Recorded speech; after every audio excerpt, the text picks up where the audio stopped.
Okay, this might be a complicated topic, but there's a reason why it's in the intermediate level, because you should have some prior knowledge of understanding how this works at this point.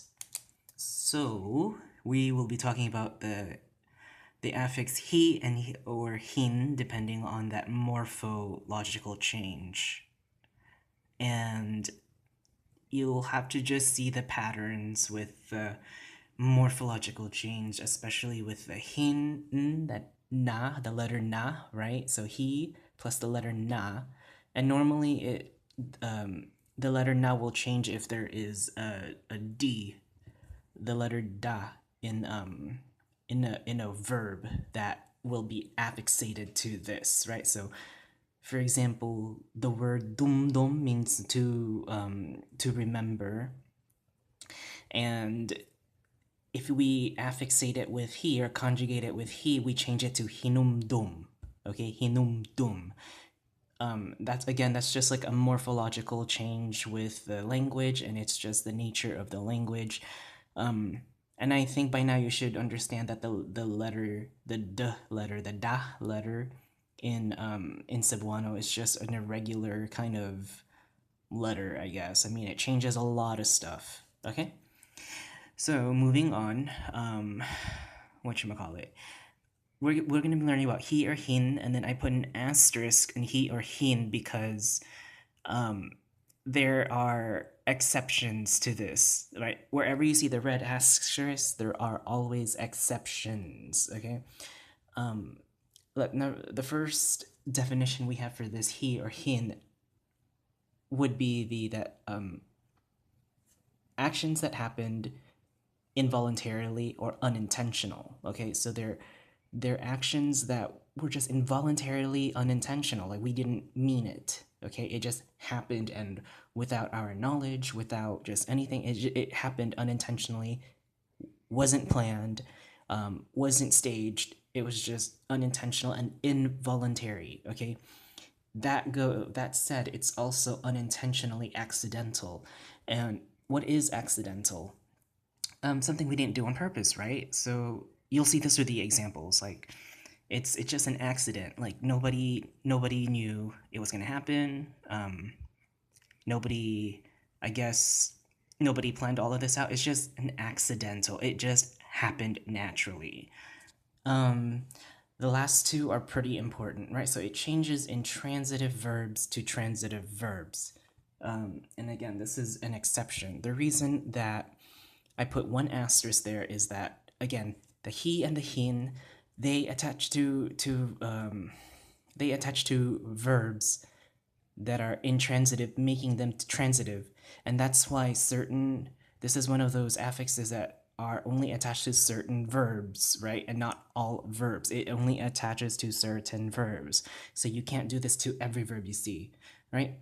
And the other affix is that intransitive verbs, what are they? You need to understand what transitivity is in order to get a better grasp about this, right? If you don't understand that, don't watch this video.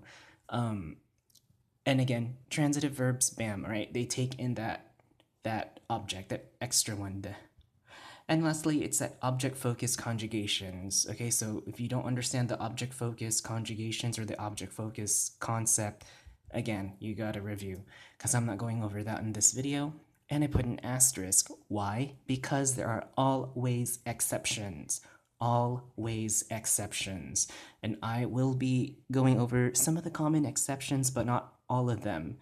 Because after the common exceptions, when you get to more advanced Cebuano learning, you'll start seeing how these intricate exceptions become more than just common exceptions. Okay, you'll start seeing it once you start building your affixes, and once you start affixating and conjugating verbs like a pro. Okay, that said, let's move on to the examples here.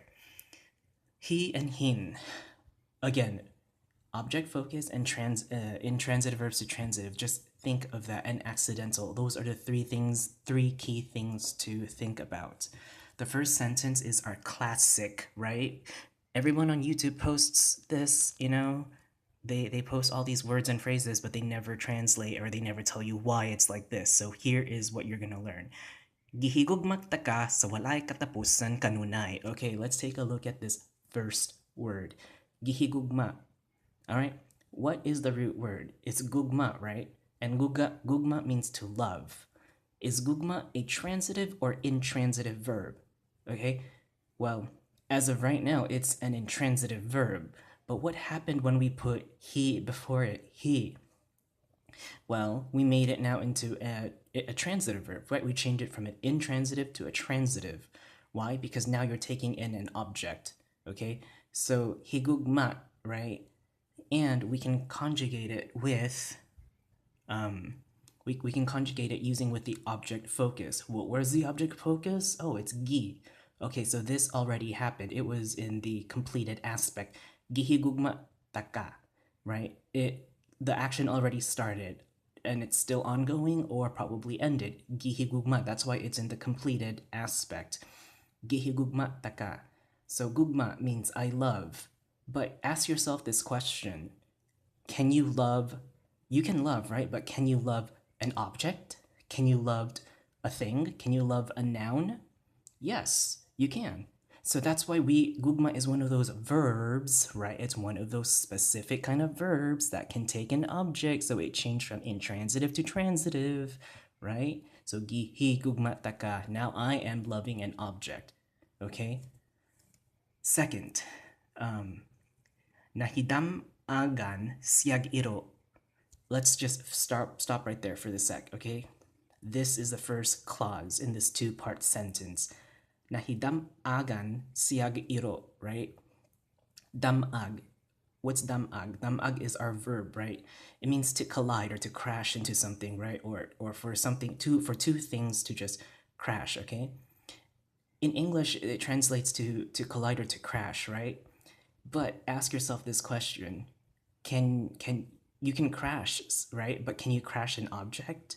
Can you crash or collide an object? Yes. So it's damag is one of those verbs that can be changed from intransitive to transitive, right? And now we have hidamag, hidamagan, right? Hidamagan, nahidamagan. I don't need to explain the rest of this now. So nahidamagan siya iro, right? So she and the dog crashed. Okay, cool. Ug, right? And nahipalingkod sa lapok pa. Okay, so this person was after they crashed this person, she sat on the mud. Okay, she sat on the mud. Lingkod, the verb here is lingkod. And what is lingkod? It means to sit. Okay, now ask yourself this question. Can you sit an object? Can you sit an object? Yes, you can sit on an object, you can sit in an object, you can sit at an object, right? So you can take an object, you can take a noun, you can take something, and that's why lapok is our noun. So you could sit on the mud, right? And again, hipalingkod, boom, nahipalingkod. Actually, I dotted this because there's a pa in there. That's one of the exceptions we'll be talking about. So, nahipalingkod pa, okay? And lastly, our last sentence. Mahiluna ang balay daplin sa dalan. Okay, so luna is our verb, right? It means to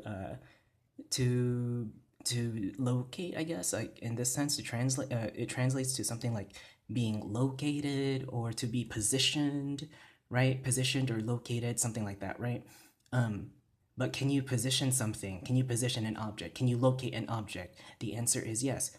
So you can locate, but you can also locate an object. You can position, but you can also position an object, okay?